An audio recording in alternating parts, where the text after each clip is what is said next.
এই স্টকিস্টিক স্ক্যানারটির লিংক আপনি ডেসক্রিপশন বক্সেই পেয়ে যাবেন। আপনি চাইলে এই স্ক্যানারটিকে আপনার চার্টিং অ্যাকাউন্টে এখানে সেভ অ্যাজ করে নেবেন, অথবা কপি স্ক্যান পেয়ে যাবেন এখানে, আপনি এখান থেকে কপি স্ক্যান করে নেবেন। কিন্তু এই স্ক্যানারে যে বিষয়টি আপনাকে ফলো করতে হবে সেটি হলো এখানে দেখুন ওয়াচ লিস্ট, এটা যাতে ওয়াচ লিস্ট থাকে এবং তার জন্য আপনাকে একটি ওয়াচ লিস্ট তৈরি করে নিতে হবে। যে স্টকগুলো ফান্ডামেন্টালি স্ট্রং আপনি সেই স্টকগুলোকে নিয়েই কিভাবে একটি ওয়াচ লিস্ট তৈরি করবেন আমি আগের ভিডিওতে দেখিয়েছিলাম। পারলে আগের ভিডিওগুলো দেখে ওয়াচ লিস্ট তৈরি করে নেবেন।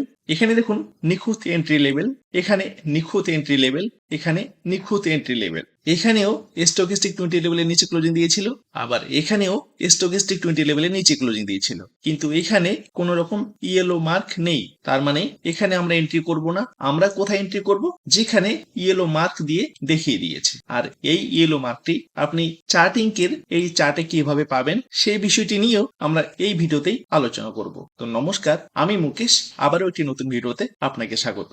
আপনি যদি আমাদের এই চ্যানেলে নতুন হয়ে থাকেন, চ্যানেলটি সাবস্ক্রাইব করে পাশের বেল আইকনে ক্লিক করে রাখবেন। তো এখানে দেখুন এটি ক্লোজ পজিশন ডিসেম্বর মাসে কোন স্টকগুলো টার্গেট হিট করে দিয়েছে, এখানে সমস্ত স্টকগুলোর ডিটেইলস দেওয়া আছে। এবং এখানে দেখুন টোটাল 55 নং স্টক এই স্টকিস্টিকের 5% টার্গেট হিট করে দিয়েছে। এবং এখানে যেটা খুবই গুরুত্বপূর্ণ বিষয় সেটা হলো আপনি পার স্টকে কত করে টাকা লাগাবেন বা কতগুলো করে কোয়ান্টিটি বাই করবেন, এটা কিন্তু আমাদের এন্ট্রি করার আগেই সিদ্ধান্ত নিতে হয়। আপনি এখানে কত টাকা লাগাবেন বা আপনি এখানে কটা কোয়ান্টিটি বাই করবেন সেই সিদ্ধান্তটি আপনাকেই নিতে হবে। কিন্তু আমি কত টাকা করে লাগাই বা আমি এখানে কতগুলো করে কোয়ান্টিটি নিয়ে থাকি সেটাই প্রথমে শেয়ার করুন। এটি দেখুন সেই ট্রেডিং জার্নাল, যে ট্রেডিং জার্নালটি আমি মেনটেন করে থাকি। এখানে দেখুন কোয়ান্টিটি কেএফ ইনটেক, এখানে আমি 5টা কোয়ান্টিটি বাই করেছি। বাই প্রাইস 515.75, এখানে সেল প্রাইস 541.54। বাই করেছিলাম আমি 24শে নভেম্বর, এখানে দেখুন সেল করেছি আমি 1 ডিসেম্বর। বাই ভ্যালু কত? 2578, সেল ভ্যালু 2708, এখানে আমি প্রফিট করেছি 129 টাকা। এখানে আমার টার্গেট ছিল অনলি 5%, অ্যানুয়াল গেইন 261%। এখানে 7 দিনে আমার এই টার্গেটটি হিট করে দিয়েছিল। এখানে ব্রোকারেজ চার্জ দিতে হয়েছে আমার, এখানে 21 টাকা 96 পয়সা। চার্জ পে করার পর এখানে মাত্র 106 টাকায় টিকেছি। তারপর নেক্সট ডিকসন, এখানে দেখুন আমি একটা কোয়ান্টিটি বাই করেছি। বাই প্রাইস 5326, সেল প্রাইস 5592, এখানে টোটাল 266 টাকা গেইন ছিল। কিন্তু ব্রোকারেজ চার্জ পে করার পর এখানে 237 টাকায় টিকে ছিল। আমি বলবো না আপনি এভাবে ট্রেড করুন, তবে এইটুকু বলতে পারি যে প্রত্যেক মাসে 20 থেকে 22 দিন আমরা ট্রেডিং ডে পেয়ে থাকি। তো প্রত্যেক দিন মানে 20 থেকে 22 দিনই যাতে আমরা কোনো না কোনো স্টকে এন্ট্রি করতে পারি সেজন্য আমাদের ক্যাপিটাল কিন্তু অ্যাভেলেবেল থাকতে হবে। আমার কাছে যদি সাপোজ 1 লাখ টাকা ক্যাপিটাল থাকে, আমি যদি একদিনই 1 লাখ টাকা লাগিয়ে বসে থাকি তাহলে কিন্তু আগামীকাল বা আগামী পরশুতে যে স্টকগুলোতে এন্ট্রি দেবে সেখানে কিন্তু আমরা এন্ট্রি করতে পারবো না। তাই আপনি আপনার 1 লাখ টাকাকে ভাগ করে নিতে পারেন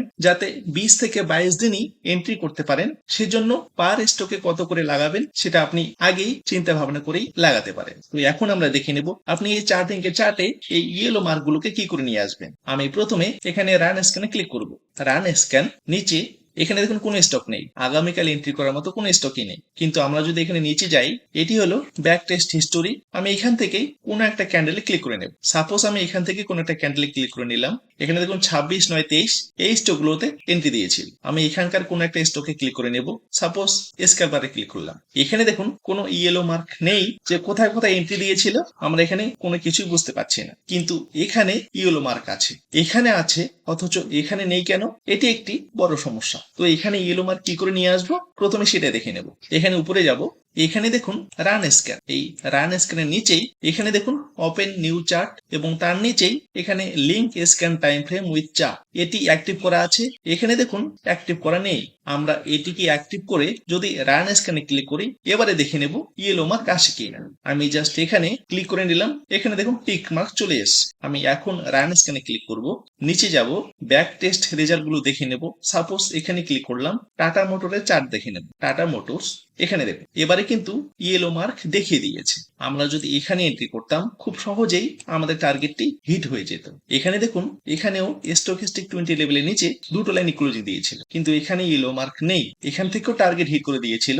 আমরা চাইলে এখানে এন্ট্রি করতে পারতাম, কিন্তু আমরা যদি চাই যেখানে যেখানে এরকম ইন্ডিকেট করে দিবে আমরা সেখানে এন্ট্রি করব। তাহলে সিম্পলি আপনি এটিকে অ্যাক্টিভ করে নেবেন। আপনার চার্টিংকের স্ক্যানারে দেখবেন যে এটি অ্যাক্টিভ করা আছে কিনা। যদি অ্যাক্টিভ করা না থাকে তাহলে অ্যাক্টিভ করে নেবেন, তাহলেই আপনি আপনার চার্টিংকের চার্টে ইয়েলো মার্কটি দেখতে পাবেন। তো একদম সিম্পল প্রসেস।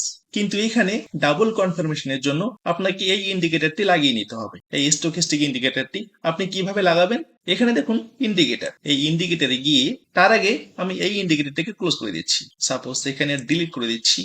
ওকে, এখন আমি ইন্ডিকেটরে যাব। এই ইন্ডিকেটরে গিয়ে এখানে ক্লিক করার পর এখানে আমি সার্চ করব স্টকিস্টিক, সাপোজ লিখবো STOCHA।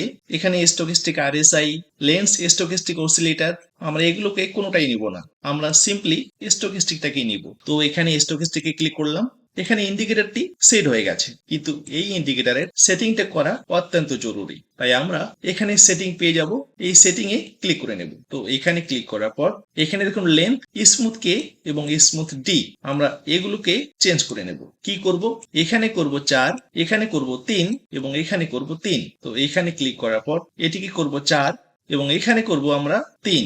সাপোজ 6টাকে মুছে দিয়ে করলাম 3।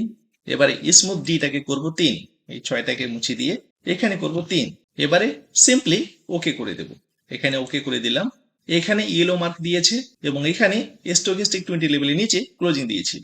এখানে ইয়েলো মার্ক নেই, কিন্তু এখানেও স্টকিস্টিক 20 লেভেলের নিচে ক্লোজিং দিয়েছিল। আমরা এটিকে অ্যাভয়েড করতে পারি, আবার আমাদের হাতে যদি যথেষ্ট ক্যাপিটাল থাকে তো আমরা এখানেও এন্ট্রি করতে পারি। এবং আর একটা সমস্যা হতে পারে, সমস্যাটা কি, আমি হয়তো কোনো ভিডিওতে এই স্টেপগুলো খুব তাড়াতাড়ি দেখিয়ে দিই, আর তার জন্যই হয়তো অনেকের অসুবিধা হয়ে থাকে। তো আপনি এই স্টেপগুলোকে খুব সহজভাবে এবং খুব স্লোলি কিভাবে দেখবেন সেটারই জাস্ট একটা কৌশল দেখিয়ে দেওয়ার চেষ্টা করব।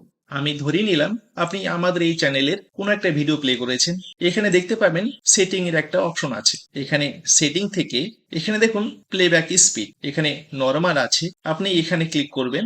এখানে ক্লিক করার পর আপনি এখানে কাস্টম করে নিতে পারেন, অথবা 0.25, 0.5, 0.75 যে স্পিডটি আপনার ভালো লাগছে আপনি সেই স্পিডটি এখানে সেট আপ করে নিতে পারেন।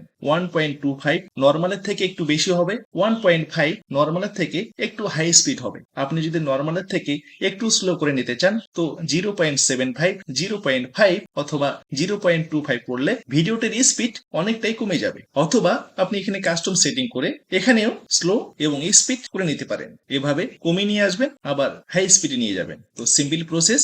স্টকিস্টিক ট্রেডিং স্ট্র্যাটেজিতে আপনি কোন স্টকগুলোতে ট্রেড করবেন সেটার ওয়াচ লিস্ট তৈরি করতে গেলে আপনাকে এই ভিডিওটি দেখতে হবে। আপনি আমাদের চ্যানেল ভিজিট করে এখানে দেখবেন চার্টিং ওয়াচ লিস্ট, এই ভিডিওটি দেখলেই আপনি সেই ফান্ডামেন্টাল স্ট্রং স্টকগুলোর একটি ওয়াচ লিস্ট তৈরি করতে পারবেন। তো আজকের মতো এইটুকুই। ভিডিওটি যদি ভালো লাগে লাইক করে শেয়ার করবেন। আপনি যদি আমাদের এই চ্যানেলে নতুন হয়ে থাকেন চ্যানেলটি সাবস্ক্রাইব করে পাশের বেল আইকনে ক্লিক করে রাখবেন। তো দেখা হচ্ছে নেক্সট ভিডিওতে। ধন্যবাদ, ভালো থাকবেন।